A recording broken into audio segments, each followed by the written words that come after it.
또 이르시되 너희는 온 천하에 다니며 만민에게 복음을 전파하라. 믿고 세례를 받는 사람은 구원을 얻을 것이요 믿지 않는 사람은 정죄를 받으리라. 믿는 자들에게는 이런 표적이 따르리니 곧 그들이 내 이름으로 귀신을 쫓아내며 새 방언을 말하며 뱀을 집어올리며 무슨 독을 마실지라도 해를 받지 아니하며 병든 사람에게 손을 얹은즉 나으리라 하시더라.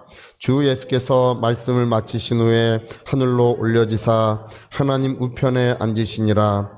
제자들이 나가 두루 전파할세 주께서 함께 역사하사 그 따르는 표적으로 말씀을 확실히 증언하시니라. 아멘.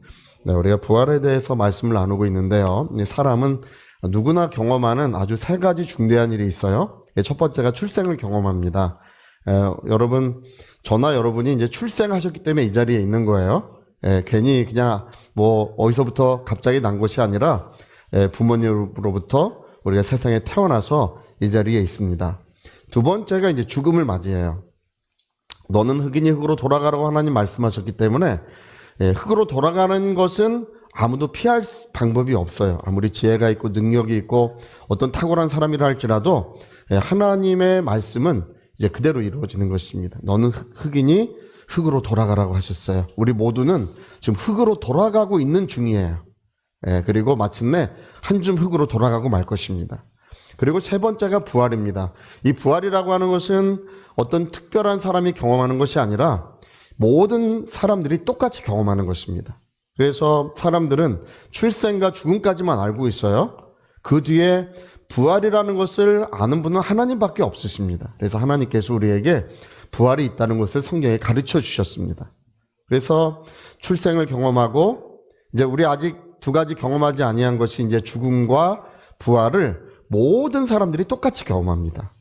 그것은 뭐 바람이 불고 비가 내리고 뭐 곡식이 나고 이런 모든 이 세상의 이치, 자연의 이치와 같이 하나님이 정하신 이치예요. 정하신 법이고 이것은 뭐 누구도 피할 길이 없습니다. 근데 부활이라는 것이 성경에 보니까 영광의 부활을 약속으로 받는 사람들이 있어요. 의의 부활, 영광의 부활, 생명의 부활 이런 말들이 성경에 나와요. 그러니까 영광의 부활을 약속으로 받는 사람들은 누구인가? 그것에 관한 이야기가 성경에 기록됩니다. 여러분, 모든 그리스도인들이 다 영광의 부활을 하지는 않아요. 그럴 것 같죠? 그렇지 않습니다. 예수 믿으면 구원받는 것입니다. 자, 나는 구원받은 사람이다. 우리 한번 해볼까요? 나는 구원받은 사람이다. 그렇죠. 우리 모두가 예수 믿고 구원을 받았습니다. 제가 그 전에 존경하는 어떤 교수님 한 분이 구원은 죽어봐야 한다 그래서 깜짝 놀란 적이 있어요. 죽어봐야 하는 것이 아니고요. 우리는 다 구원받은 것입니다. 우리가 이제 예수 그리스도의 공로로서 십자가의 보혈의 은혜로서 우리 모든 죄가 용서받았고 머리털보다 더 많은 죄들이 깨끗함을 받은 것입니다. 자, 나는 죄사함 받은 사람이다. 또 같이 한번 해볼까요? 나는 죄사함 받은 사람이다. 그렇죠. 우리의 행위로 말미암은 것이 아니고 나의 노력과 대가로 말미암은 것이 아니라 십자가의 보혈의 은혜로서 우리의 모든 죄를 하나님이 용서하신 것입니다. 저는 탕감이라는 말을 너무 좋아해요. 탕감. 그냥 단번에 탕감을 해주신 거예요. 할렐루야. 그래서 여러분, 우리는 이제 구원받은 사람이고, 그리고 죄사함 받은 사람이지만 그것만으로 영광의 부활이 약속되지는 않아요. 영광의 부활에 대해서 성경은 말씀하시기를 보내심을 받은 사람이어야 된다는 것을 성경 기록하고 있습니다. 보내심을 받은 사람이어야 된다. 여러분, 이 하나님께로부터 세상에 보내심을 받은 첫 번째 분이 계셔요. 유일한 분이신데 바로 예수 그리스도십니다. 예수님은 여러분 성경을 읽어보니까 요한복음에 제가 세봤어요. 요한복음에 아버지께서 나를 보내셨다는 내용이 11번 나와요. 제가 세본 거기 때문에 그 이상 나올 수도 있어요. 제가 세본 바로는 11번. 그러니까 여러분 예수님이 오셔서 누구의 말씀을 전해주셨습니까? 아버지의 말씀을 우리에게 전해주셨어요. 또 귀신들을 쫓아내시고 병든 자를 고쳐주시며 사람들에게 큰 은혜를 베풀어 주셨는데 이것이 아버지의 일이라고 말씀하셨어요. 근데 본래는 아버지가 오셔서 말씀도 해주시고 아버지가 오셔서 우리 인생의 어떤 고통과 질고와 어려움들을 이렇게 다 풀어주시고 은혜를 주셔야 되는데 아버지가 오시지 않고 누가 오셨다고요? 하나님의 아들이 대신 오신 거예요. 그래서 보내심을 받았다라고 하는 것은 대리자를 말하는 거예요. 하나님이 오셔야 되는데 하나님 아버지께서 직접 세상에 오시지 않고 대리자를 보내신 거예요. 예수님은 하나님의 보내심을 받고 오셔서 하나님의 말씀을 전해주시고 하나님의 은혜를 우리에게 나타내 주신 분이십니다. 그래서 여러분 예수님이 하신 모든 말씀은 아버지의 말씀이고 예수님이 행하신 이적과 능력들은 아버지의 능력이셔요. 할렐루야. 그래서 하나님께로 보내심을 받은 첫 번째 분이시고 예수님은 유일한 분이세요. 그리고 누구도 우리는 하나님 아버지께로부터 보내심을 받지 않습니다. 우리는 다 누구로부터 보내심을 받냐면 예수님으로부터 보내심을 받아요. 요한복음 17장에 보니까 아버지께서 나를 보내신 것처럼 나도 너희를 보내노라 이렇게 말씀하셨습니다. 그러니까 영광의 부활은 하나님의 보내심을 받고 그 하나님의 뜻을 이룬 자들에게 영광의 부활이 약속되고 있는 것인데요. 여러분 예수님은 부활의 첫 열매가 되셔서 예수님은 하나님의 보내심을 받아서 영광의 부활에 이르신 것입니다. 할렐루야. 그리고 예수님이 이제 사람들을 보내시는데요. 여러분 성경에는 예수님이 사람들을 보내시는 세 장면이 나와요. 몇 장면이라고요? 잘 안 속으시네. 세 장면이 나와요. 근데 첫 번째 장면이 12제자를 보내시는 장면입니다. 그것이 이제 마태복음 10장에 기록되고 있어요. 우리 마태복음 10장 좀 띄워주시겠습니까? 우리 그거 한번 살펴보고 갑시다. 10장 1절부터.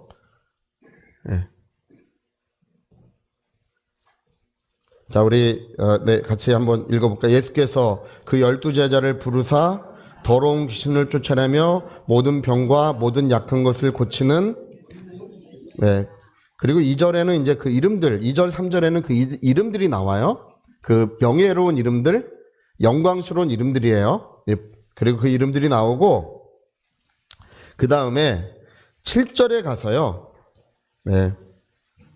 7절, 8절 우리 같이 한번 7절, 8절 같이 읽읍 시작. 가면서 전파하여 말하되 천국이 가까이 왔다 하고 병든 자를 고치며 죽은 자를 살리며 납병 환자를 깨끗하게 하며 귀신을 쫓아내되 너희가 거저받았으니 거저주라. 그러니까 예수님이 12제자를 보내시는 장면, 여기에 딱 세 가지가 나와요. 뭐냐면 복음을 전파하고 귀신을 쫓고 병든 자를 고쳐라. 할렐루야.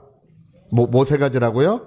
복음을 전파하고 귀신을 쫓아내며 병든 자를 고쳐라. 말씀 그리고 권세, 권능이에요. 말씀과 권세와 권능을 주시니라. 할렐루야. 똑같아요. 그래서 여기 12제자를 보내실 때까지만 해도 이제 우리가 좀 다들 안심이 돼요. 그렇죠? 왜냐하면 목사님을 보내셨나 보다. 목사님을 보내신 것은 우리가 좀 이해가 목사님은 그렇지. 목사님은 복음을 전하고 하나님의 능력을 나타내야 되는 그런 사람들이라고 할 수 있어요. 근데 그 다음에 70제자를 보내시는 장면이 또 나와요. 12제자만 보내신 것이 아니라 두 번째로 70제자를 또 보내십니다. 자, 우리 누가복음 10장 그것도 한번 읽어봅시다. 앞에 띄워줄 거예요. 괜찮습니다. 자, 누가복음 10장 1절 한번 읽어봅시다. 1절. 같이 한번 읽어볼까요? 그 후에 주께서 따로 70인을 세우사 친히 가시려는 각 동네와 각 지역으로 둘씩 앞서 보내셨다. 그렇게 했어요. 그리고 9절 읽어봅시다. 9절만 읽어봅시다. 9절. 자, 같이 시작. 거기 있는 병자들을 고치고 또 말하기를 하나님의 나라가 너희에게 가까이 왔다 하라. 귀신을 쫓아내고 병든 자를 고치며 복음을 전해라. 이렇게 말씀하십니다. 그러니까 70제자를 보내시는 것이 12제자를 보낼 때랑 똑같아요. 복음을 전파라고 하시고 귀신을 쫓아내고 병든 자를 고치라고 하십니다. 할렐루야. 여기까지도 그래도 안심이 돼요. 그렇죠? 왜냐하면 장로님을 보내셨나 보다. 그렇지. 전도사님까지도 보내셨나 보다. 70 제자니까 그 정도까지는 될 것 같아요. 근데 이제 문제가 뭐냐 하면 예수님이 승천하실 때가 문제예요. 승천하실 때 뭐라고 말씀하시냐면 승천하실 때 이야기가 마태복음, 마가복음, 누가복음, 사도행전 1장 이 네 군데 기록이 돼 있어요. 근데 똑같이 뭐냐 하면 너희는 할 때 우리 모든 믿는 자들을 말하는 거예요. 온천하에 다니며 만민에게 복음을 전파하라. 할렐루야. 우리가 아까 그 말씀 읽어봤죠? 마가복음의 16장. 복음을 전파라고 하시고 또 뭐라고 말씀하시냐면 귀신을 쫓아내고 병든 자를 고치라고 말씀하십니다. 여러분, 귀신을 쫓아내거나 병든 자를 고치는 것은 특별한 사람에게만 주어진 것이 아니에요. 신약 성도들에게 보편적으로 주어져 있는 하나님의 권세와 능력입니다. 우리 모든 하나님의 자녀들은 하나님께로부터 오는 권세와 그 권능으로 덧입혀지고 있습니다. 그래서 여러분, 몇 날이 못 되어 유로부터 능력이 덧입혀질 것이라고 할 때 120명의 성도가 그 마가다락방에서 기도하고 있었지 않습니까? 12제자에게만 그 덧입혀진 것이 아니라 120명 모든 사람들에게 급하고 강한 바람 같은 소리가 그들 앉은 온 집에 가득하며 막 휘 하는 바람 소리가 그들 앉은 온 집에 막 불어왔어요. 그리고 불의 혀같이 갈라지는 것이 각 사람의 머리에 하나씩 임하여 있더니 저희가 다 성령의 충만함을 받고 방언 말하기를 시작하니라 이렇게 되어 있습니다. 여러분, 모든 믿는 자들에게 성령과 능력이 덧입혀지고 있습니다.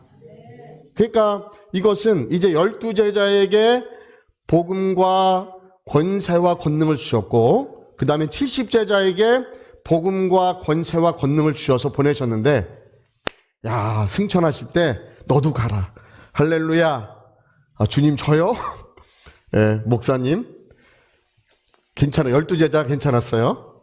장로님 70제자, 전도사님 70제자 괜찮았어요. 그러나 이제 승천하실 때는 우리 모두가 주님으로부터 보내심을 받는 것입니다. 아버지께서 나를 보내신 것처럼 나도 너희를 세상에 보내노라. 뭘 줘서 보내신다고요? 복음과 권세와 권능을 주셔서 우리를 세상에 보내신 것입니다. 그래서 우리 그리스도인들은 누구냐 하면 그리스도에게로부터 보내심을 받은 사람들이에요. 이 세상에 험한 세상, 죄 많은 세상, 어두운 이 세상에 하나님의 빛으로 하나님의 말씀을 증거하도록 우리가 보내심을 받은 사람들입니다. 그래서 여러분 반드시 우리가 기억할 것이 있습니다. 복음을 전파할 때 능력도 함께 역사하는 거예요. 이 권세와 권능은 복음을 뒷받침하는 양날개예요. 할렐루야. 자, 복음의 양날개, 그러면 권세와 권능 해보세요. 복음의 양날개. 오늘 좋은 거 우리 알아셨습니다. 복음의 양날개는 권세와 권능입니다. 복음을 전파하는 곳에는 귀신들이 쫓겨가는 하나님의 권세, 모든 천사들이 와서 수종하는 하나님의 그 권능의 역사들이 거기서 나타나기 마련입니다. 그러니까 여러분, 오늘 우리는 하나님으로부터 보내심을 받은 사람들인데 뭘 위해서 보내심을 받았냐 하면 주의 말씀을 전하도록 보내심을 받았어요. 원래는 누가 하셔야 되냐면 예수님이 하셔야 돼요. 예수님이 한국 땅에도 오시고 또 중국 땅에도 가시고 저 라오스에도 가시고 캄보디아도 가시고 미국도 가시고 모든 곳에 가셔서 예수님이 하셔야 되는데 다 가실 수가 없잖아요.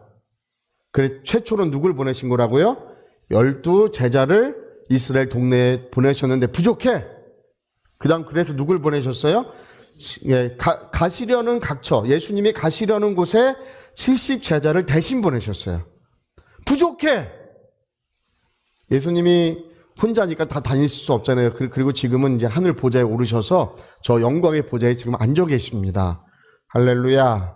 그러니까 가실 수가 없어요. 그래서 누구를 이제 마지막으로 누구를 보내셨다고요? 저와 여러분을 세상에 보내신 것입니다. 그러니까 여러분, 영광의 부활, 의의 부활은 하나님의 보내심을 받은 자에게 약속되는 거예요. 하나님의 보내심을 받은 자에게 영광의 부활, 모든 사람이 다 부활하지만 똑같은 부활이 아니라 보내심을 받은 자들에게 영광의 부활이 약속되고 있는 것입니다. 그래서 여러분, 우리가 이 땅에 사는 것은 영광의 하나님의 보내심을 받은 자로서 우리가 이 땅에 살아가고 있습니다. 그래서 무엇보다 중요한 한 가지가 있어요. 성령의 충만을 받으셔야 됩니다. 성령의 충만을 받으라. 너희가 이제 예루살렘과 유대와 사마리아 땅끝까지 이르러 나의 증인이 될 것인데, 성령의 몇 날이 못 되어 성령이 오시는데 성령의 충만을 받으라. 네. 여러분, 성령의 충만이라는 것은 하나님의 명령이십니다. 우리가 선택할 수 있는 문제가 아니에요. 성령에 충만해야 하나님의 영광의 복음을 전할 수 있는 것입니다. 네. 제가 요즘에 이제 우리 성경 읽기 당회에서 우리가 그걸 하고 계시죠. 우리 박승동 장로님 수고해주고 계시는데, 그렇게 이제 매일 올리는 것도 쉬운 일이 아니에요. 올리면서 이제 항상 체크해주고 계시는데, 여러분, 제가 이 세상을 살면서 이제 사람들을 이렇게 보니까 알게 된 게 있어요. 여러분, 어리석은 사람들은요, 영적으로도 메마르고 자기의 삶도 메말라요. 자기의 삶만 메마르는 게 아니라 영혼도 그렇게 메마른 삶을 살아가요. 그래서 제가 왜 그런가를 봤더니 지혜가 없어서 그래요. 예. 원칙이 없는 삶을 살아가요. 원칙이 없으니까 삶에 규칙이 없어요. 무질서한 거예요. 그런 사람들은 영혼도 메마르고 자기의 삶도 메마르기 마련입니다. 여러분, 하루에 한 30분만 기도하기로 작정을 한번 해보세요. 20분만 성경 읽기로 작정해보세요. 할렐루야. 그래봐야 50분이잖아요. 예, 24시간 중에 30분 기도, 20분 성경 읽기만 해도 그 사람의 인생이 몰라지게 아름다워져요. 몰라지게 달라져요. 사망과 저주가 점점 거쳐지고 하나님의 영광의 빛이 뚜렷하게 나타나게 되어 있습니다. 그리고 다른 사람을 축복할 수 있는 그런 권세와 능력이 덧입혀지기 시작해요. 겨우 30분 기도, 20분 성경만 읽어도 그 사람의 인생이 더없이 아름다워져요. 근데 그것도 없어요. 그걸 하질 않아. 그러니까 하나님께로부터 오는 이 생명의 풍성함, 은혜의 풍성함을 가지고 삶을 살아야 되는데, 우리는 여러분 독립적으로 살도록 지음받지 않았습니다. 스스로 사는 것이 죄예요. 우리는 하나님의 은혜로 사는 존재입니다. 자, 나는 하나님의 은혜로 사는 자다. 우리 한번 해볼까요? 나는 하나님의 은혜로 사는 자다. 그렇죠. 우리는 스스로 사는 자들이 아니에요. 하나님의 은혜로 사는 자들인데, 그 정도 원칙만 정해서 규칙적인 삶을 살면 인생이 더없이 아름다워져요. 네. 근데 그것마저도 여러분, 어떤 분 그래. 목사님, 제가 어저께 3시간 기도하고 또 성경 읽었습니다. 그 하루 그렇게 열심히 하는 거 그다지 중요하지 않습니다.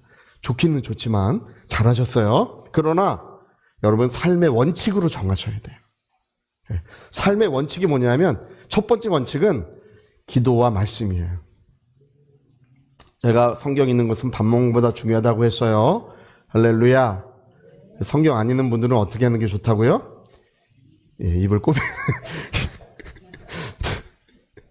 예, 밥을 먹는 것보다 여러분, 이 하나님의 지혜와 하나님의 모든 사랑과 능력이 이 말씀에 담겨져 있어요. 이 말씀은 사람의 말과 똑같이 보이지만 달라요. 물과 기름이 다른 것처럼 사람의 말과 하나님의 말씀은 완전히 차원이 다른 것입니다. 비록 사람의 언어로 하나님 말씀이 우리에게 전해졌지만 이것은 무한한 생명과 능력이 이 말씀 가운데 있는 거예요. 할렐루야. 그러므로 여러분, 우리가 30분 기도 20분만 읽어도 인생이, 여러분, 광야가 변하여 살림이 되고 물된 동산과 같이 되고 물가에 심은 나무와 같이 되는 거예요. 복 있는 사람은 악인의 길을 좇지 않고 죄인의 길에 서지 아니하며 오만한 자의 자리에 앉지 아니하고 오직 주야로 하나님의 말씀을 즐거워하여 그 말씀을 묵상하는 자로다. 저는 물가에 심은 나무가 시절을 주자 가시를 맺으며 그 잎사귀가 마르지 아니한 같이 그 모든 하는 일이 번성하게 될 것이라고 하셨습니다. 저는 물가에 심은 나무같이라도 좋지만 저는 호박같이, 할렐루야, 사방으로 뻗어가 뒷집, 옆집도 혜택을 입어요. 뒷집에 넝쿨이 뻗어가서 거기도 호박이 나네. 그 집 아주머니가 따드셔요. 할렐루야. 예, 여러분, 그런 역사가 어떻게 일어나느냐? 여러분, 원칙을 정하세요. 규칙적인 삶을 살아요. 그 삶의 사이클이 중요한 거예요. 그러면 삶이 아름다워지고 하나님의 능력으로 덧입혀지고 다른 사람을 능히 축복할 수 있는 그런 영광, 능력이 그에게 이제 이루어지게 되는 것입니다. 물가에 심은 나무와 같이 돼요. 근데 그게 없으니까 영혼도 메말라, 삶도 메말라, 모든 것들이 이렇게 메말라 살아가는 것을 제가 이렇게 보면 너무 지혜가 없구나. 여러분, 가장 지혜로운 사람은 항상 성령의 충만함을 입는 분들이 가장 지혜로운 줄로 믿습니다. 그래서 여러분, 세상에 어떤 탐욕에 물들지 마시고요. 저는 이 탐욕에 물들어 있는 그리스도인들을 종종 봐요. 탐욕. 그 모든 관심이 어떤 명예를 탐하든지 어떤 물질을 탐하는 것에 관심이 있어요. 여러분, 우리는 하나님의 나라의 영광에 관심을 둬야 됩니다. 여러분, 육체의 눈만 있는 것이 아니라 사람은 마음의 눈이 또 있어요. 자, 마음의 눈이 있다. 또 한번 해볼까요? 그렇죠. 성령은 우리 마음의 눈을 열어서 저 하나님의 영광을 보게 하시고 천국을 보게 하시고, 성경을 읽어도 이 말씀의 생명과 능력은 마음의 눈으로만 볼 수 있어요. 마음의 눈으로만 나와 함께 하시는 하나님을 바라볼 수가 있어요. 예? 여러분, 하나님이 나와 함께 하시는 것을 바라보면요, 세상에 있는 건 어떤 것도 문제가 되지 않습니다. 예, 여러분 그 이야기 잘 알고 계시죠? 엘리사 때 아람 왕이 막 그 이스라엘을 쳐들어가는데 이스라엘 군대가 먼저 매복을 하고 있잖아요. 어떻게 오는 줄 알고 전부 매복을 하고 있어. 그래서 아람 왕이 우리에게 첩자가 있다. 첩자가 있어서 군대가 어디로 갈지 전부 알려주고 있다. 근데 거기에 누가 있냐면 이스라엘에서 온 사람이 있는데, 왕이여, 이스라엘은 위대한 선지자가 있습니다. 엘리야라고 하는 선자가 있는데, 엘리사라고 하는 선자가 있는데 왕이 침실에서 말하는 것까지 그가 다 알려주고 있습니다. 그러면 그 엘리사가 어떤 작은 성에 있다는 것을 알고 아람 군대를 전부 모아가지고 왕이 밤새 와가지고 성을 에웠었어요. 예, 아침에 게하시라고 하는 종이 일어나가지고 이렇게 성문 밖을 이렇게 보니까 군대가 성을 에워싸고 있는 거예요. 조그만 성을 10만 대군이 에워싸고 있는 거예요. 우린 죽었다. 자, 우린 죽었다. 그것도 한번 해봅시다. 시작. 우린 죽었다. 그렇게 보이기 마련이겠잖아. 그렇죠? 여러분, 오늘 어려움이 있고 공부한 일이 있고 힘든 일이 있어도 걱정하지 마세요. 할렐루야. 엘리사가 이렇게 나오더니 웃고 있어요. 아니, 지금 이렇게 큰 문제가 일어났는데 왜 웃고 계십니까? 우리가 함께한 자들이 저들보다 많으니라. 그러니까 게하시가 선자가 드디어 미쳤구나. 예? 아니, 우리는 군인 한 명도 없는데 10만 대군을 어떻게 이겨요? 그래서 근데 엘리사가 뭐라고 기도하는 거니? 주여, 저의 눈을 열어서 우리와 함께한 자들을 보게 하소서. 게하시의 눈이 열어지니까 천군 천사 만군 천사들이 그 성을 에워싸고 있더라는 것입니다. 여러분, 육신의 눈만 있는 것이 아니라 또 뭐가 있다고요? 마음의 눈이 있어서 하나님이 함께 하시는 것을 바라보면 어떤 것도 문제가 되지 않는 거예요. 할렐루야. 그래서 여러분, 탐욕에, 우리 육신의 눈을 가지고 탐욕에 물들어 있거나 또 물질을 탐하거나 명예를 탐하는 것에 물들어 있으면 안 돼요. 저는 이제까지 하나님이 쓰시던 많은 일꾼들이 타락하고 넘어지는 것을 여러 번 보아왔어요. 모세의 손에 든 지팡이라 할지라도 이 손에 든 지팡이를 들면 하나님의 영광이 나타나고 하나님의 능력이 충만하게 나타납니다. 그러나 그 손에서 놓이면 그 지팡이가 뱀이 돼서 사람들을 물기 시작합니다. 그냥 손에서 놓자마자 땅바닥에 닿으면 뱀이 되는 거예요. 여러분, 성령 충만하면 하나님의 쓰시는 영광의 도구가 됩니다. 하나님이 함께 하시고 복음의 영광을, 하나님의 영광을 우리를 통해 나타내시게 됩니다. 할렐루야. 더없이 아름다운 삶이 이루어지는 거예요. 그러나 하나님의 손에서 놓이면 뱀이 되는 거예요. 그래서 오히려 복음을 저해하고 하나님의 나라를 저해하고 하나님의 영광을 저해하는 그런 사람이 되고 말아요. 저는 여러 번 보았습니다. 우리 일평생 모세의 손에 붙들려 있는 지팡이와 같이 하나님의 손에 붙들리셔야 됩니다. 하루라도 그 손에 놓이면 안 돼요. 할렐루야. 그래서 여러분 탐욕에 물들어 있거나 또 이런 명예나 물질을 탐하는 그 육신의 눈으로 그것만 바라보고 있다면 여러분 하나님의 손에 놓인 뱀처럼 돼요. 여러분 명예를 탐하기 때문에 그 뱀이 되는 거야. 물질을 탐하기 때문에 그 뱀이 되는 거야. 할렐루야. 여러분 오직 그런 것들이 깨끗함을 받으셔야 됩니다. 정결함을 받으셔야 됩니다. 새롭게 함을 받으셔야 됩니다. 그래서 성경은 정말 여러분 바울이 다메섹에 처음 예수를 만났을 때 다메섹에 가서 눈이 멀었었잖아. 그렇죠? 빛보다 더 밝은 빛이 보여가 눈이 멀어서 다메섹에서 기도할 때 아나니아가 가서 머리에 안수를 했어요. 여러분 그 기억하십니까? 사도행전 9장인가 기록돼 있어요. 바울의 눈에서 비늘 같은 것이 떨어지고 다시 보게 되었더라. 바울의 눈에서 뭐가 떨어졌다고요? 비늘 같은 것이 그걸 벗겨졌다는 거예요. 여러분 바울의 눈은 이제 더 이상 세상의 명예나 영광 이런 것을 탐하는 그런 눈이 아니에요. 그 사람은 하나님의 영광을 바라보고 있는 것입니다. 하나님의 함께 하시는 그 은혜와 능력을 힘입고 있는 거예요. 그 눈에 비늘 같은 것이 좀 떨어지셔야 돼요. 오늘 그냥 눈에 비늘이 씌어가지고 할렐루야 비늘이 잔뜩 씌어가지고 그거 얻으려고 쫓아다니고